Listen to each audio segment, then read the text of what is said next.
All right, welcome in everybody to the Kickoff College Football Show. I keep saying Kickoff College Football Show. It's Wyatt Zang's College Football Show. It used to be called Kickoff College Football Show, and I have called it Wyatt Zang's College Football Show at least for the past 5 episodes. I keep calling it Kickoff College Football Show. It's getting insane at this point. We will eventually get it under control, just like I'm shocked I haven't said 2025 in a while. I said 2026. That's good. We're making progress there. But nevertheless, welcome in. I got a jam-packed show for you. I mean, if you could be here to feel the amount of paper I have, it is unbelievable. We got a lot to go over. And when I mean a lot, I mean a lot. And I am super excited for it. I cannot wait to jump into this. We're going to be jumping into quite a bit here. Like I said, we have biggest quarterback position battles in 2026. What are the biggest battles in terms of quarterbacks that we're looking at in 2026? You have Alabama potentially as a trying to fix the mic here. You have Alabama.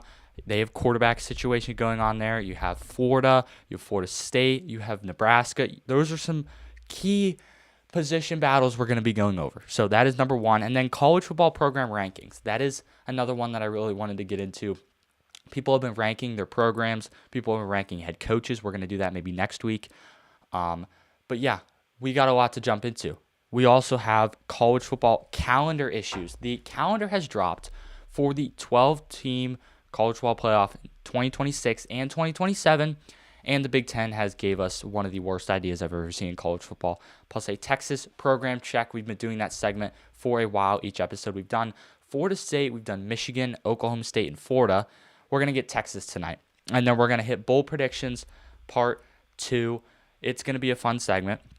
I cannot wait to jump into it, just like you guys. I am fully ready to jump into the first segment here. But before we do, brought some tea on the set, so take a drink.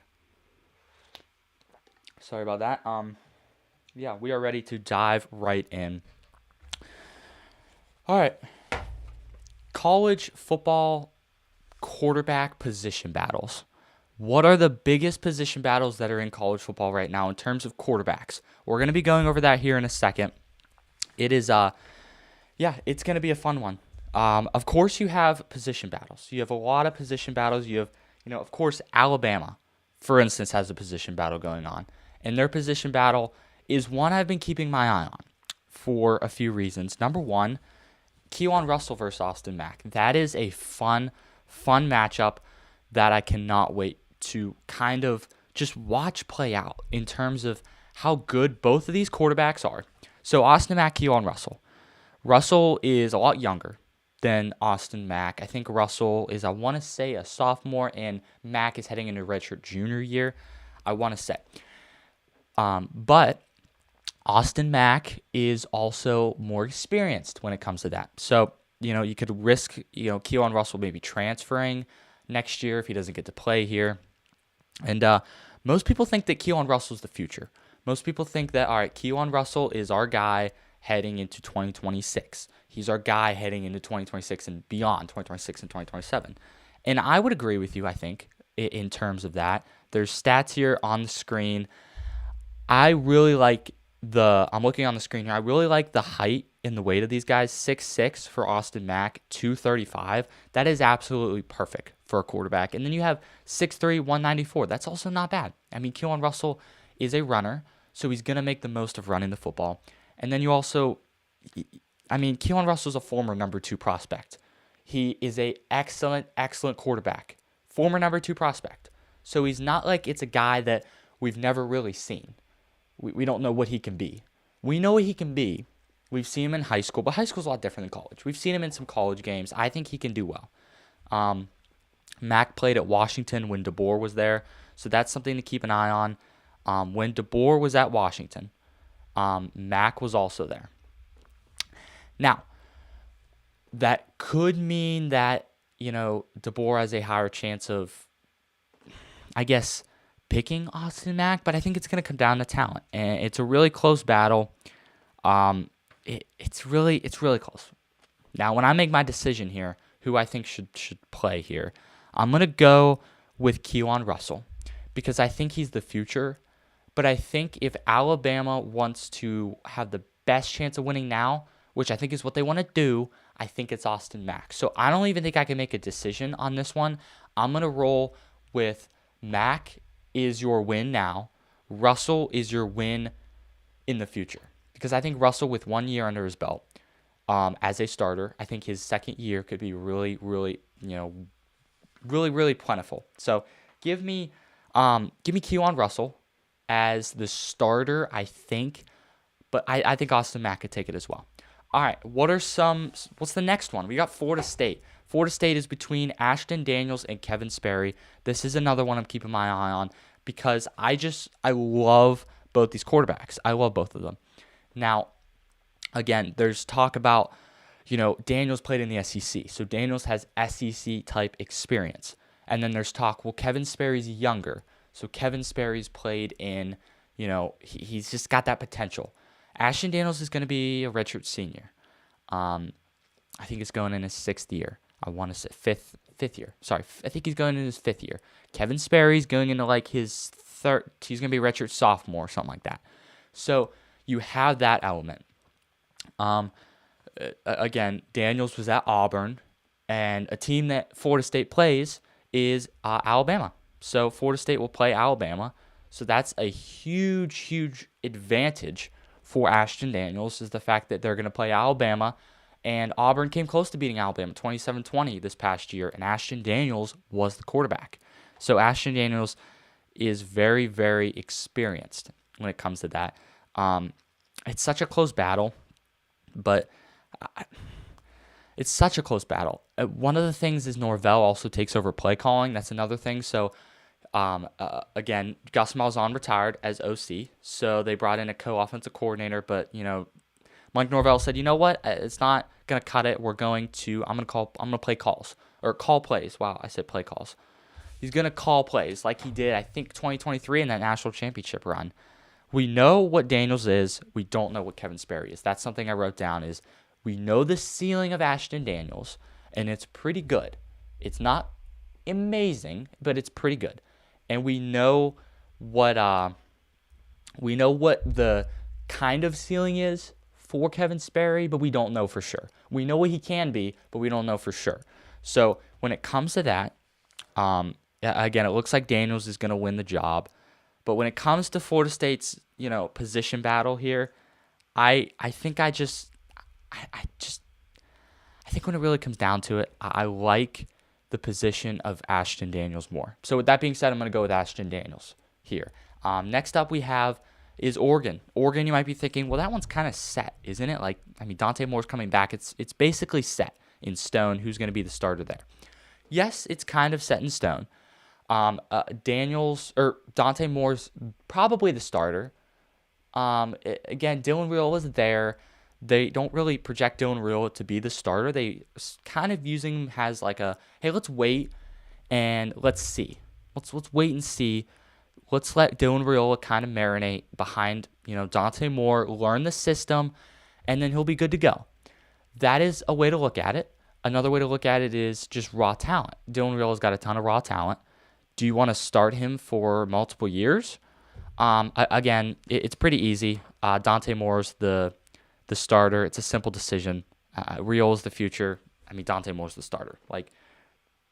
There's really nothing that tells me otherwise. So I think Dante Moore's the starter this year. Dylan Real is the starter next year. So I'll be excited to keep an eye on that one.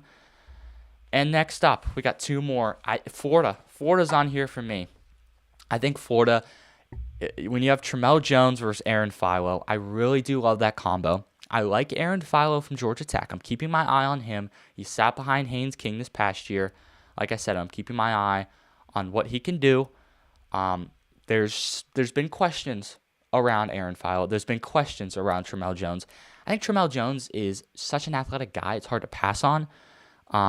Again, new offensive coordinator. This is big right here. New offensive coordinator for Florida, Buster Faulkner. He came from Georgia Tech. So he's from Georgia Tech to Florida. So you might be thinking, well, Aaron Philo is from Georgia Tech. So that kind of seems like a perfect fit. It is a perfect fit. But the question is that the fit that they like? Because fit is not always the best. Yes, it seems from 1,000 feet the fit. But when you get down in the weeds, Tramel Jones better. If Tramel Jones is better, then Tramel Jones is better. So, I mean, Philo looks to be the leader right now, but I like Tramel Jones better. Again, it shouldn't matter who the offensive coordinator is. I just like Tramel Jones better. I prefer Tramel Jones. I'm going to give you my opinion here. I prefer Tramel Jones, but I think Philo will win the job. So if that makes any sense, I prefer Tramel Jones. I really do. I like what Tramel Jones has. I like that. You could see him on the screen. I like what Tramel Jones has, but Aaron Philo looks to be the leader in the clubhouse. So again, with the new offensive coordinator and all of that, with Buster Faulkner, I just think he seems to fit a little bit better. So with that being said, I think Tramel Jones is the better option, but I think they're gonna go with Aaron Philo. So yeah, again, it doesn't matter what I think, just my opinion. So there it is, and that's my opinion. All right. Last but not least is Nebraska. Nebraska is an interesting one because Nebraska is a school that kind of had some things happen to them. Now, Cutter Boley, was it Cutter Boley? See, now I'm blanking on the name. Who was that former Notre Dame, the former Notre Dame quarterback? I'm blanking on his name right now. It'll come back to me later. But they were going to get him. He left. I think he went to, was it? I can't remember what school he went to now. I think he went to Kentucky, I think. But they got Anthony Calandria. Wow, this is a tough name to say. So it's Anthony Calandria versus TJ Lateef. I mean, Daniel, I guess I forget he said Daniel Kalen, I guess you could say is his name. Daniel Kalen's also in the hunt here, like in the battle. But I think it's between Anthony Calandria and TJ Lateef. So TJ Lateef is returning. He actually took over for Dante Moore earlier. He took over for him later in the season, but earlier last season. So he had 904 yards, 5 touchdowns, and a pick. He's a very good player in terms of skill set. He's a dual threat guy.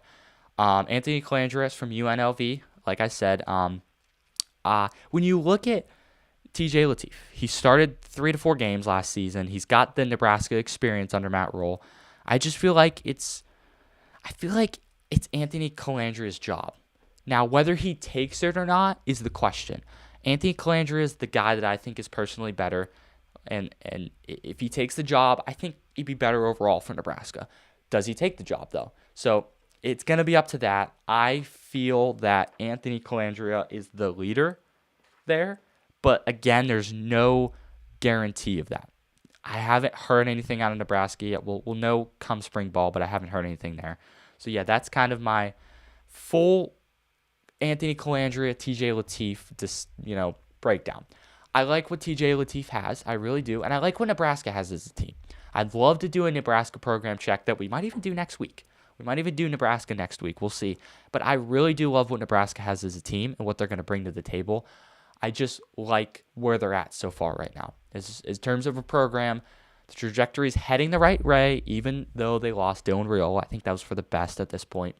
Matt Rule has yet to go to a college team that hasn't had success. So I expect there to be a solid season this year, especially if Anthony Calandria can win the starting job. So yeah, that is kind of my full take on the quarterback battles heading into 2026 in college football. Little graphic malfunction there for a second. I'm going to take another drink of tea real quick. It's 2 consecutive sips right there. I got to say, we have a decent amount of people watching. We're a solid 14 minutes into the show, so I could talk about this now that we're, into the show. It's just, I want to always start the show with college football. So we're into the show. You might be seeing something different in the show. Yes, that is correct. There is technically a new studio. We're not in a different building. We are in the same building, but it is a different studio. The studio actually, the old studio, used to be right behind the camera actually. So basically we just flip-flopped and decided this set was better for the show. So if you guys like it better, that's good. I mean, we could fit all P4 skulls. No offense to the G5. We just didn't have enough room. Maybe we can get some G5, put them on the sides here, but all the Power 4 schools. So if you're a Power 4 school fan, your banner's up there. So we could do that. That looks cool. But I also just think it's a little brighter over here. It looks a little better. So with that being said, before we jump into the next segment, I do want to give a quick shout out to Fanatics. So Fanatics they're not a sponsor of the show. You might be thinking, oh, he's sponsored by Fanatics. I'm not sponsored by Fanatics, but I do have a link in the description from Fanatics. It is a link in the description where you can shop Fanatics. It will take you to Fanatics website. It's not like it's going to take you to, it's not like it's going to spam you or take money from you. None of that's going to happen. It's not going to sign you up for anything. It's just going to redirect you. The link in the description says shop Fanatics now. It's just going to redirect you to Fanatics website. And the only thing different is they know that we sent you. So if we send you, that just helps the show out in terms of us with Fanatics. So it kind of just helps the show out. So we're not sponsored by Fanatics, but we do have a link in the description to help you guys out because you're going to shop Fanatics anyway. They literally, on the piece of paper, it says right there, they have every team. Every college football team, every NFL team, every NHL. They have NHL. They have MLB, NBA, whatever you want. They have it over there. So you go check them out. It's link in the description. Like I said, it doesn't spam you. It just helps us out. And then make sure you're subscribed to the channel. It's another thing that's free. Just click the button, like the video. It's all we ask. It just helps us out. All right, now we can jump into the next segment. Take a drink of water before we do. The slide's already on there, but we'll take a drink. Drink a tea real quick. Sorry about that. Just dry throat lately. All right. What are the top 10 programs in college football? This is a segment that is going to be a fun one. This is something I've been waiting to talk about because there has been some programs that have really jumped up from, I guess you could say, really far down the list to really high up the list. For Indiana's example, they're going to be on this list. They're going to be pretty high. Miami's on this list. Miami 2 years ago was not even sniffing this list. We have other programs on this list that weren't normally there that are there. So with that being said, we can go ahead and dive right in. Number 10 is Miami. Miami is my number 10 team in my program rankings. They've been a solid program the last 3 seasons. I mean, they've been 30-12 over the last 3 seasons combined record. 13-3 in 2025, national championship runner-ups this past year, made it there, lost to Indiana. Great season. 10-3 in 2024, it was a bowl loss, and then 7-6 in 2023. That was also ended in a bowl loss, but they've just been such a solid program the last 3 years. So it's hard to look at them and not add them to the top 10 because they've been a solid program. If they didn't have a deep playoff run, I think if they didn't have that deep playoff run, you could make an argument for them not to be here.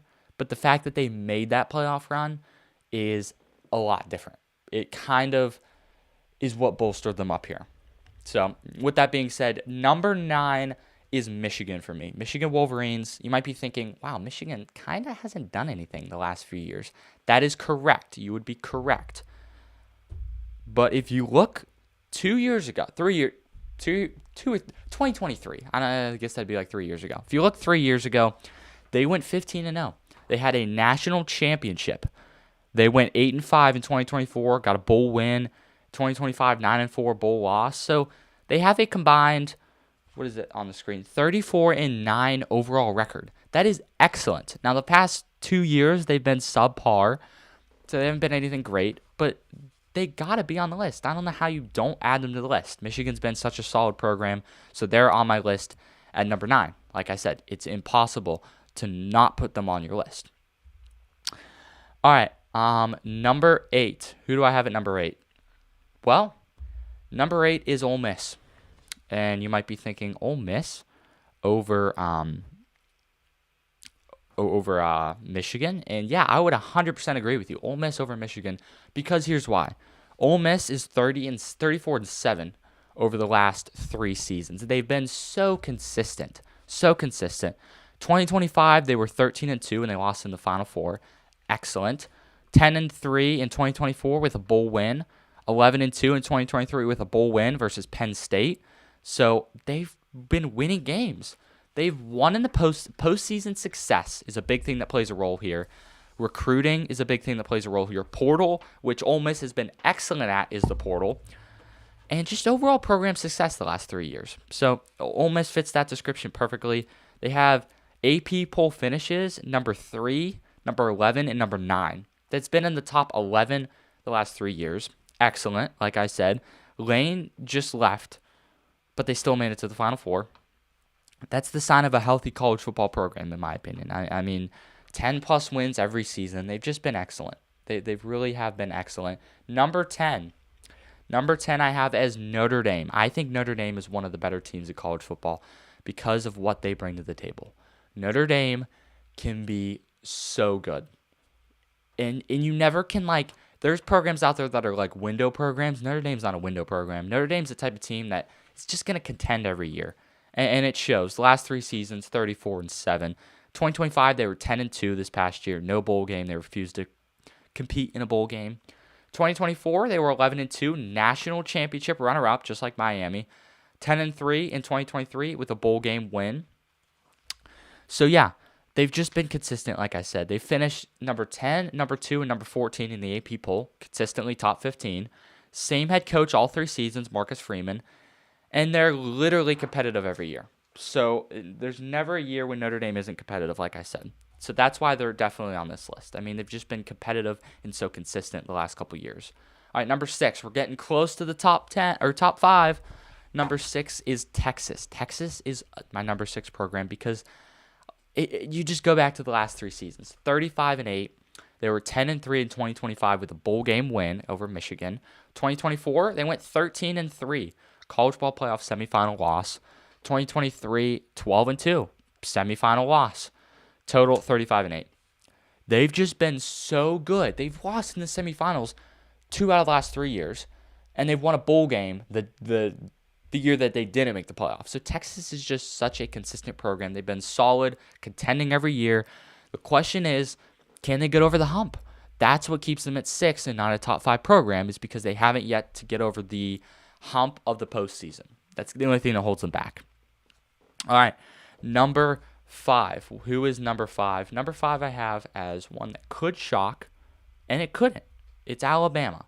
I don't think that Alabama should be too much of a shock here because the last 3 seasons they were 32-10. Now, again, that's not the best record, but they were 11-4 college ball playoff loss in 2025. 2024, 9-4 bowl loss. 2023, 12-2 college ball playoff loss. You might be looking at that and thinking, wow, they don't have the results. Texas, you can make an argument, is a better program than Alabama right now, the last 3 seasons, and I would almost agree with you. But I just think I'm going to put them there because just the recruiting dominance and the portal dominance and just they're always there. I think you could slot Texas. I think Texas and Alabama could definitely be switched. So if you're going to make that argument, that's valid. So I'm going to get out in front of it. It's so close. It's very close in terms of Alabama and Texas. I do hope Kalen DeBoer's the guy. I really do hope so. I really want him to be the guy there. I like Kalen DeBoer. I've been a Kalen DeBoer fan ever since he was at Washington, so I hope he's the guy. Number 4 is it's Oregon. I gotta say, the last 3 seasons they've been 38-5. This team's only lost 5 games in the last 3 seasons. 2025, 13-2, college ball playoff semifinal loss. 2024, 13-1. We all know what happened in the playoffs. Ohio State crushed them in the quarterfinal in the Rose Bowl. 2023, 12-2, won the bowl game. And they also won the Big Ten in 2023. No, 2024 they won the Big Ten and went 13-0 in the regular season. They're just so close. They're one of those programs that are so close to winning it all. They're just so close. It's like, can you just get over the hump? Can they get over the hump is the question. It's the same thing with Texas. Oregon, I think, would push above the next team I'm going to name if they could get over the playoff hump. This next team I'm about to name at number 3 got over the playoff hump quicker than any team I've ever seen in my life. And that number 3 team is the Indiana Hoosiers. Indiana fans are probably loving this. The number 3 program in college football right now. over the last 3 seasons, just putting on a clinic. 30-11 total record, 16-0 college football playoff national champions. 2024, 11-2 college football playoff loss in the first round of Notre Dame. And 2023, they went 3-9, no bowl game. The fact that they're the number 3 program in the country with a 3-win season baked in, that's the greatest rebuild I've ever seen in college football. I've been alive since, I've only been alive not that long, but I've been alive long enough to see some pretty great rebuilds. I've seen prime Alabama, prime Clemson. I've seen those programs. I've seen 2019 LSU, okay? I've seen them all. And I'm here to tell you that's the best rebuild I've seen. The fact that they went from 3-9 to a national championship winner the next year is just insane. It's insane. I mean, they will continue to climb. There's no doubt about that. So that's why I have them at number 3. They're just a monster when it comes to just turning that program around. And then number 2 is the Georgia Bulldogs. I guess you could probably guess who number 1 is. But number 2 is the Georgia Bulldogs. Last 3 seasons, they were 12-2 college football playoff loss. 2024, they were 11-3 college football playoff loss. 2023, 13-1 bowl win. They have been 36-6 the last 3 seasons.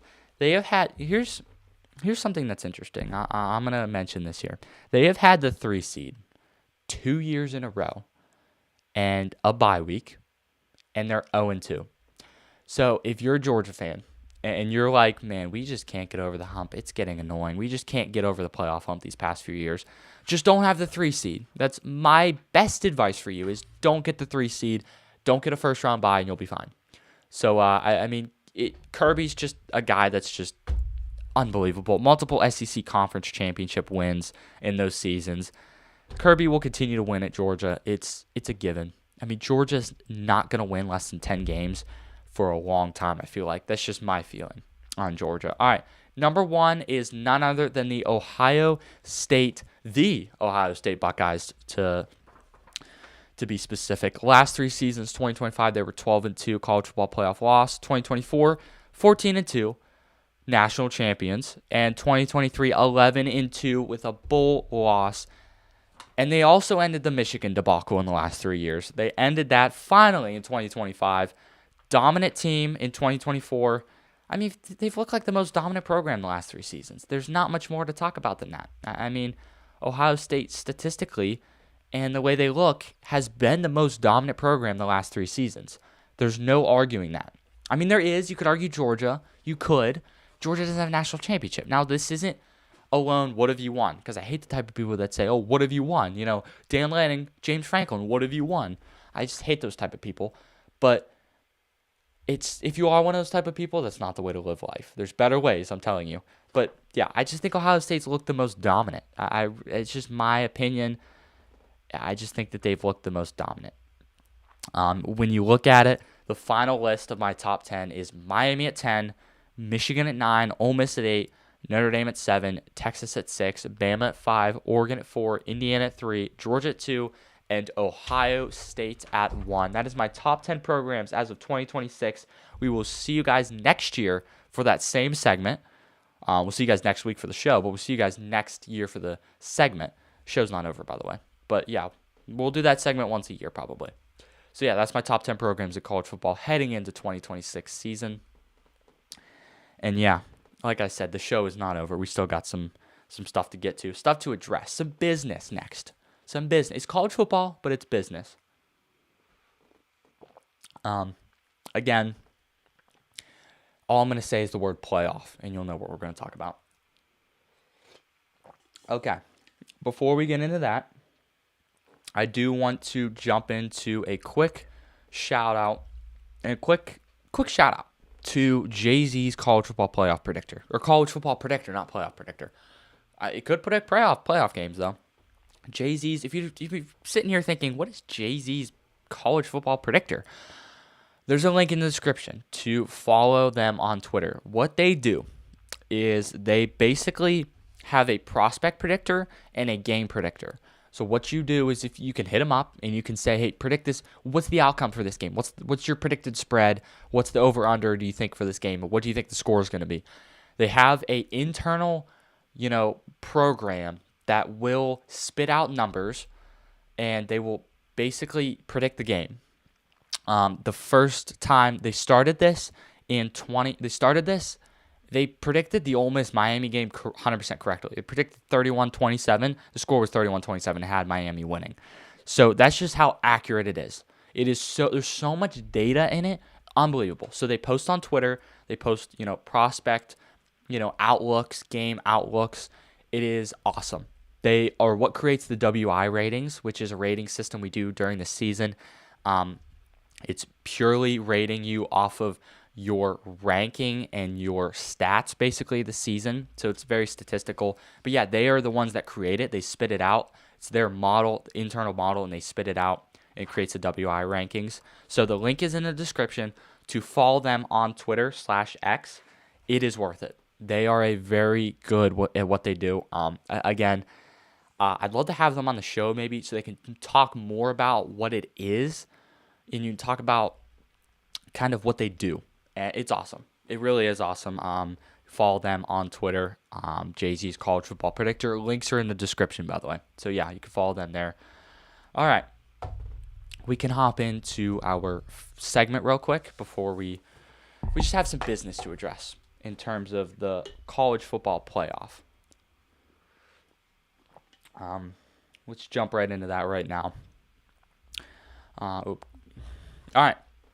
What is the college football playoff future? Now, there's a lot floating around, but the Big Ten, basically, what I'm here to talk about is the Big Ten's proposed model for the playoff and the calendar for the playoff. So the Big Ten proposes a 2014 playoff. All I can say is it says there on the graphic, the college football playoff future is in the air. That is not a song by Phil Collins. That is in the air tonight. But, I mean, I guess you could say the college football playoff is in the air tonight. But, yeah, college football playoff is in the air. And we don't really know where it's heading. I mean, the Big Ten proposed a 2014 playoff, which we'll get into in a second. But a 2014 playoff, that would kill college football. That would absolutely kill college football. Because the regular season incentive would kind of end. Because I'm going to show you a bracket here. This is a bracket that the Big Ten proposed. This is their proposed playoff model. Here it is. It's going to hurt your eyes, so if you beware. You might be blinded. This is the Big Ten's proposed 2014 playoff model. This is insanity. No one in the world can sit here and tell me that Arizona, Houston, and Iowa, all due respect to those programs, are playoff teams. It's insane. I mean, look who they have making the playoffs. They have Arizona at the 17 seed. They have Houston, BYU would have made it. It's not the craziest thing. Texas would have made it. Tulane would have made it. I mean, Oklahoma would have had a bye. This is just absurd. This is absurd. Because then teams can now lose. The incentive will be gone for the regular season because then teams can lose a fourth of their games and still make the college football playoff. If you go 8-4, you lose a third of your games and you're in the playoff. You can lose. This isn't NFL. This is not the NFL. If you want to make it like the NFL, then go ahead and just kill college football. We have the NFL. The NFL's a thing. We don't need the college football to be like the NFL. We're already heading to a Power 2 conference era. That's coming eventually. We know it's coming within the next 10 years. Don't add a 2014 playoff. I barely like 12 teams. 12 teams is the most I would ever want. I was a big 4-team guy. So, no one wants this. The Big Ten also wants to eliminate conference championship games. That's another thing that would absolutely... Well, actually, I'm going to be honest with you. Conference championship games actually isn't the worst thing. If we could eliminate those, that'd be fine. Make it like a play-in week or something. I agree with that. But do not do this. This is not a good decision. The 12 teams that are on the screen right now, if you're listening on a podcast, it's just the former 12 teams that made the playoffs this past year. These are a perfect amount. This is a playoff. Honestly, Tulane and JMU probably shouldn't have been in there. But this is a playoff right here. This is a playoff. Not a playoff that has Oklahoma, a 10-2 team, getting a bye week, and Houston and Iowa, who is a 8-4 team, lost a third of their games in the playoffs. That's not what we want to see. It's not what we want. It's not what we want. So I just hope it doesn't happen. Now with that being said, the schedule has been released for the playoff. What does the playoff schedule look like? Well, the schedule for 2026 and 2027, round 1, December 18th to the 19th on campus. That is for 2026 to 2027. Quarterfinals are December 30th to January 1st. Semifinals are January 14th to the 15th. That's the week this year's national championship took place. The national championship. Anyone want to take a guess what the date would be for the national championship this upcoming year? Yeah, January 25th in Las Vegas. Why are we playing college football until February? Let's think about it here. August. Let's count the days. You would have August, September, October, November, December, January, February. That is 7 months of football. 7 months of football. There is no world where we should ever have 6. We'll say 6. So that is 6 months of football. Now, you might be thinking, don't you love college football? I absolutely love college football. It's the best sport in the world. One of the best sports in the world, if not the best sport in the world. I'm a golf fan, but it's the best sport in the world. Let's be honest with you. It's the best sport in the world. That's why I'm doing a podcast on it, or else I wouldn't waste my time with it. It's insane that we're playing the game on January 25th. And 2027, 2028 doesn't get any better. The round 1, December 17th to 18th. Quarterfinals, December 31st to January 1st. Semifinals are January 13th to the 14th. And the national championship is January 24th in New Orleans. My only advice for college football and commissioners out there is don't do it. Don't do it. Don't turn to the dark side. Just don't do it. It's not for the good of the sport. It's not going to benefit the sport. It's only going to make it worse. So don't do it. For the sake of the sport, don't do it. Well, got the business part of the show out of the way at least. I gotta say, it's been a while since I checked the live chat. I don't know if it's very lively or not. Someone commented in the live chat, and I appreciate you. I'm just interacting with the live chat. Thanks. Glad you enjoy it. Boom. I'd love to put a smiley face, but boom. Thanks, you enjoy. Boom, right in the live chat. Easy stuff. All right, I appreciate you guys for watching, by the way. If you're tuning in, I appreciate you. I really do appreciate you. All right, well, we have 2 more segments to get into. Texas program check and bold predictions at the end of the show. Bold predictions is always a fun one. If you haven't done that, you've seen a bold prediction segment, it's fun. Just trust me. All right, one more sip of tea. It's really good tea. I got to say, it's really good. English breakfast with some creamer. Excellent. All right, one more sip there, and then we're jumping right into it. Texas program check. What is the temperature around Texas right now? What's the feel? What are we feeling? What's the future there? What do we like? What do we dislike? What's Steve Sarkisian's future? Well, 2026, the feel for 2026, if you had to describe it in 2 words, it is a feeling of all in. Texas 2026 is all in. There is no buts. There is no ifs. There is no whens. Well, there is a when, but there is no buts. There is no ifs. 2026 is all in for Texas. I mean, they have a new defensive coordinator, Will Muschamp. It's Sarkisian's 6th year. I mean, it looks like their best team they've had in a while. It looks like their best team that they have had in a long time.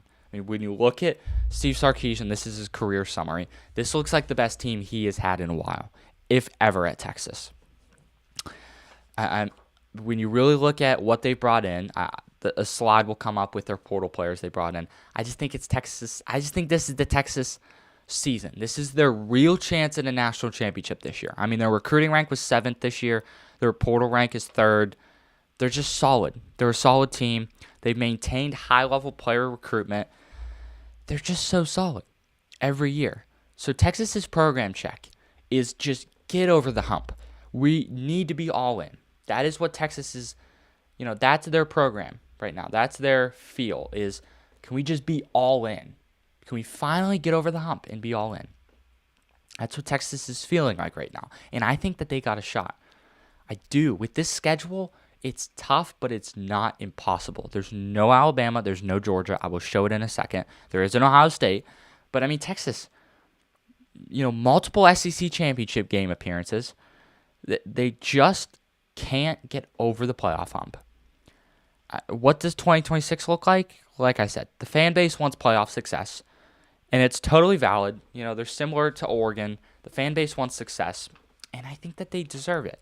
I really think that Texas is going to give them some success this year. I think Texas is going to have success this year. If you look at their schedule, they take on Ohio State. That is a tough one. Texas State's obviously a win. I think Ohio State's a win. UTSA is a win. Sorry, did I say Ohio State's a win? Texas State's a win. Ohio State's a flip a coin. I don't even know what that game's going to be. Flip a coin at this point. I think UTSA, Tennessee's out on the road. Tennessee, Oklahoma, those are two tough games. I think they can get it done maybe. Can't lose to Florida this year. Got to take, maybe take down Ole Miss. You got to beat Mississippi State. You got to beat Missouri. LSU is going to be a tough one. And then you have Arkansas and A&M. I see a 12-0 season. I also see 11-1. I also see 10-2. And I also see 9-3. I see all of those. I think most likely, you could see an 11-1 Texas team. And I kind of hope for the sake of Steve Sarkisian, because I like the man. I like the coach. There's no one that I really hate in college football. I love Steve Sarkisian as a coach. I always will. I will always have, a place in my heart for Steve Sarkisian because I think he's a great coach. And again, the feeling there is just all in. So if Texas can get it done, if they can become all in, that's big. That is big for Texas. So for Texas, I think they're an all in at this point. They need to be all in. I think they can be all in. So that's my mood at Texas right now. That's my Texas program check as of 2026. As of February 23rd, 2026. Just be all in, Texas. Just be all in. All right, take a sip of tea real quick. Check the live chat. Make sure we're doing good, and we are. Great show going on right now. All right. We can finally jump into bold predictions. One of my favorite segments to do, if not my favorite segment. We're getting close. We got 2 pieces of paper left. We're getting close, man. We are getting close. Look at these bold predictions. This piece of paper is filled with bold predictions. Let's jump right into it. We got 5 solid ones. All right. Viewer bold predictions. What are the boldest things that you believe in that you think could actually happen in 2026? We're going to dive right into it. I will talk about it, and I'll give it a boldness rating on a scale of 1 to 10.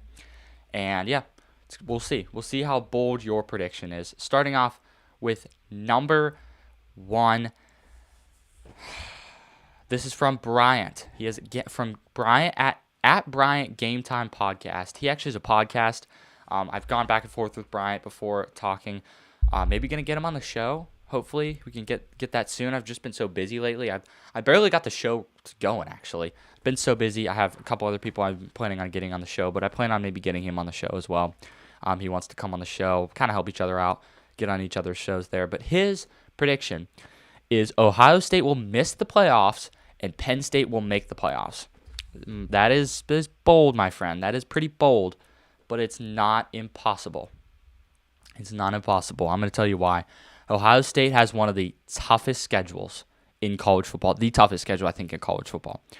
Penn State has a super easy schedule. So I think you could see an 11-1, 10-2 Penn State team, and that's obviously getting you in the playoff. And I think you could see a 9-3 Ohio State team that would not make it in the playoff. I do see that. They have to play Texas. They got to play Oregon. They got to play Indiana. They got to play USC. They got to play Michigan. They got to play a lot of good teams. So I could see this actually happening. So I'm going to give it an 8.9 on the boldness scale. Definitely could happen. All right, number 2 is at SEC Truth Teller. Georgia loses 2 regular season games, but still wins the SEC and gets the number 2 seed. These I appreciate SEC True Teller for your prediction here, but I gotta say, it's tough to predict a team's playoff seeding, let alone predict them to lose 2 games. So I'm gonna say a 9.7. I have written down. I think that's a 9.7 on the boldness scale. It's definitely not impossible, but it's definitely gonna be tough to actually happen. So again, when you really look at it, it's possible, but it's tough. So give me a 9.7 on the boldness scale. All right. Also, they wanted them to win the SEC. So, all right. No, Dylan Roberts hit me up and said Notre Dame goes 11-1 and gets the number 2 seed in the playoff. That is bold, my friend. That is bold. Or is it? Or is it? Because Notre Dame is literally one of the easiest schedules in college football. I will throw their schedule up on the screen. One of the easiest schedules in college football, no doubt about it. They look at this schedule. I mean, they got Wisconsin, Rice, Michigan State, Purdue, North Carolina, Stanford. Haven't named a game they should lose yet. BYU, Navy, Miami, Boston College, SMU, and Syracuse. There's 1, maybe 2 games that are actually losable in that schedule. Unless you pull Northern Illinois, but I don't think so. So, again, give me a 9 on the boldness scale. Great prediction, though. Great prediction. All right. Lucas Bennett hit me up and said a 3-loss team makes the 12-team playoff and wins a game. That's bold. That's bold. I have it as a 9.2. I think it could happen. I do think it can happen, but I think it'll be tough. I do think it's a tough one. It's a tough one, but it's doable. There is a world where that happens. Alabama was a 3-loss team and they won a playoff game, so it definitely can happen. Do I think it's gonna happen? Maybe. Would I bet that? No. But I think it could happen. I'm gonna put that as a 9.2, but I'm gonna put that down as a 9. I'm gonna put that as a 9 on the boldness scale. All right, last one. Eli Turner hit me up and said Notre Dame goes 12-0 in 2026 and gets the 5 seed. Basically, what he's saying is Notre Dame goes 12-0 and gets the shaft when it comes to the playoffs. Notre Dame, they have one of the easiest schedules in college football. We just showed it. Can you imagine what it would be like if the committee looked at Notre Dame and said, you know what? You played the easiest schedule in college football and went undefeated. We're going to give you the 5 seed. We're not even going to give you a first-round bye. That would be a slap in the face to Notre Dame being independent. Holy smokes. Notre Dame better hope that doesn't happen. Yeah, they have one of the easiest schedules in college football I just showed. So, again, not impossible. Very doable, actually. So, give me a 8.7 was on the boldness scale, I think. Yeah, give me no. I said 8.9. Yeah, I said 8.9. Give me an 8.9 because I don't think the committee's going to give them an undefeated team the 5 seed. So it's tough to see, but I think there's definitely a chance of it happening. All right, that is my bold predictions for 2026 so far. That was part 2. We'll do lots of this. We'll do this all the way up until past spring probably, and then we'll probably do this all the time. Let's get thousands of bold predictions on the show. Let's do it. All right, that is not only the bold prediction segment, but that is also the show. I appreciate you guys watching. I really do. There's nothing more than I enjoy than doing this show. And when you guys watch, it just helps the show out. And it's amazing. It's amazing. We've grown something pretty nice here. Make sure you guys subscribe. Make sure you guys follow. Make sure you follow us on Twitter at Wyatt Zang CFB. Make sure you like the video, comment, and you could join us on Discord as well. There's a Discord link on the description. We need to get that amped up. I haven't been as active on there, but I need to get that amped up. It's where I share news and show updates and all kinds of fun stuff and just chat college football. Just chat ball. So yeah, I appreciate you guys watching. Again, if you're gonna do anything, the least you could do is like the video and subscribe, or at least subscribe. It just helps us out. All right, one last thing before we get out of here is we will most likely, Lord willing, have a show on Thursday or Friday. I want to say it'd probably be Friday. Now it's not gonna be in studio. It's gonna be at my house, like I did the top 10 quarterback segment. Be at my house because there's just a few mailbag questions I want to go over that I thought were interesting. It'll be like 25 minutes. It'll be a short 25-minute show if we do it. So yeah, that will be mostly mailbag. I appreciate you guys watching as always. Again, new studio, new look. New thumbnail look. The thumbnail for the show is different. Let me guys know what you guys think about the thumbnail of the show. I updated that a little bit. So yeah, new show look, but same show logo and same show. We're not changing anything about the show. College football year-round. Mondays year-round. During the season, we do it twice a week. I'm thinking about going to twice a week and 3 times a week during the season because I think I'm getting to the point where I'm good enough at putting a show together. So hopefully 2 times a week. We'll go probably 2 times a week in the spring. 2 times a week probably in the summer, like late summer, and then fall, maybe 3 times a week. We'll see. All right. Appreciate you guys for watching. We will see you guys in the next show. Again, hold on. Someone